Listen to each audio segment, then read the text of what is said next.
Okay, was just kind of reading some articles here. I'm actually working on a bunch of half projects, things that I got. But anyway, wanted to make a follow up on this Lauren Hill thing. Now, it's just ridiculous here. So this new article comes out about her funeral. Rem- Lauren Hill remembered at arena where she made her layup, where she made her 2 points, right? But anyway, you scroll down here and you read through the article. Like I said, this article was from 7 hours ago, so it was April 13th at the time. Anyway, it talks about how she's 19 years old. Her life ended on Friday from a brain tumor. Let's see here. Her coach kissed the number 22 jersey and then laid it on her casket. And they went. The funeral was at the same place that they played the first game on 11-2. Um, but okay, here we go. This is what I was getting at. So it says music from her iPod was played at the start of the memorial. The second song on her playlist, James Taylor's "You've Got a Friend."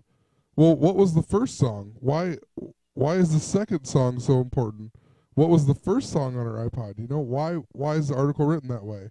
It's ridiculous because they want you to see the second song on her playlist. So let's check out this song, James Taylor's "You've Got a Friend in Me." So we have James Taylor. He is 67 years old. That is a 22 number with Bill Murray. Remember, Bill Murray tweeted that on 1-9 and 67 is the 19th prime number, that he could have 67 years to do something, and if he didn't do it, he would still do it. He would still do it the night before or whatever. And he's not even 67, so it really makes no sense. But also, he's from Chapel Hill, North Carolina. Chapel Hill, Michael Jordan, Space Jam. Michael Jordan went to North Carolina. The UNC is at Chapel Hill.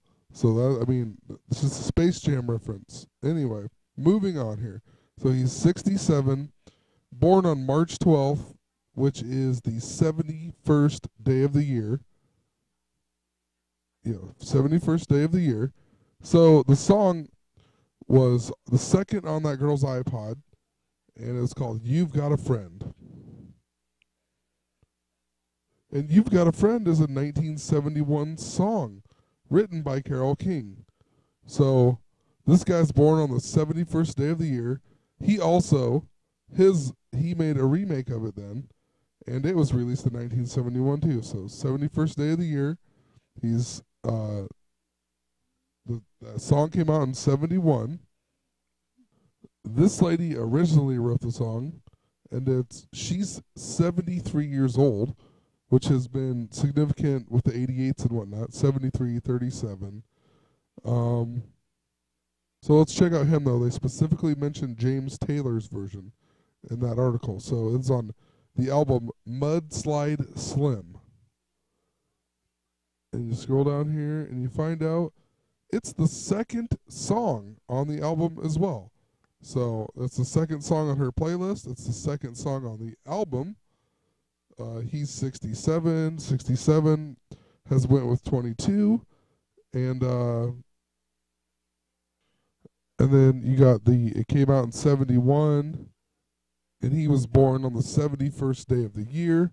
Also, he's 67 years old, and that girl was 19 years old. And like I said, she died at 19.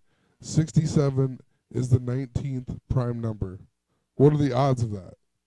So anyway, let's go back to this article here. Um, it said one of her favorite songs, Katy Perry's "Roar," was played at her casket as her casket was wheeled out to a standing ovation. She'll be buried on a private service on Wednesday.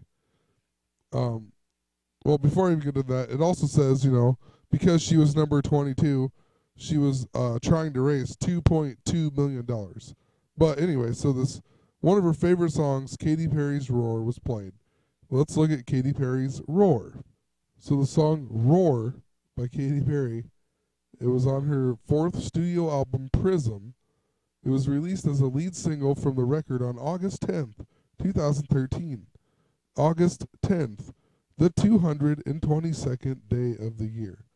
I mean, so that's one of her favorite songs. The only song they mentioned in this article that was played at her funeral, besides the "You've Got a Friend," is Katy Perry's "Roar," and the song came out on the 222nd day of the year. Come on. I guess that's all that I've talked about. I've talked about everything else, I believe, in the previous video. There's a whole bunch of stuff though that I'm starting to notice that I'm picking up from other things. I just watched the movie Hot Tub Time Machine 2, and it had a decent amount of 59 in it. And I seen a 59 down below earlier. 17 seconds into the game is when she made her layup. 59 is the 17th prime number. Hot Tub Time Machine is based around Cincinnati. There's a Cincinnati box, and at the very end he says, "Follow me to Cincinnati." Just kind of interesting, I guess, that this came out, and then I just happened to watch that. I've also been working on some Kurt Cobain stuff, and Kurt Cobain actually was born on the same day Hot Tub Time Machine came out. So, I don't know, just trying to organize all this and put it all together because I feel like it's all connected in some way or another. It's all about 27 because this is the 27 year from 1988, and then 1927, 88 years ago. There's a connection to all of this, and even with Nirvana, you have Weird Al, and Weird Al does everything with 27. But anyway, I'm gonna quit rambling, and just wanted to point this out and do a little follow up of Lauryn Hill here. So anyway, have a great night.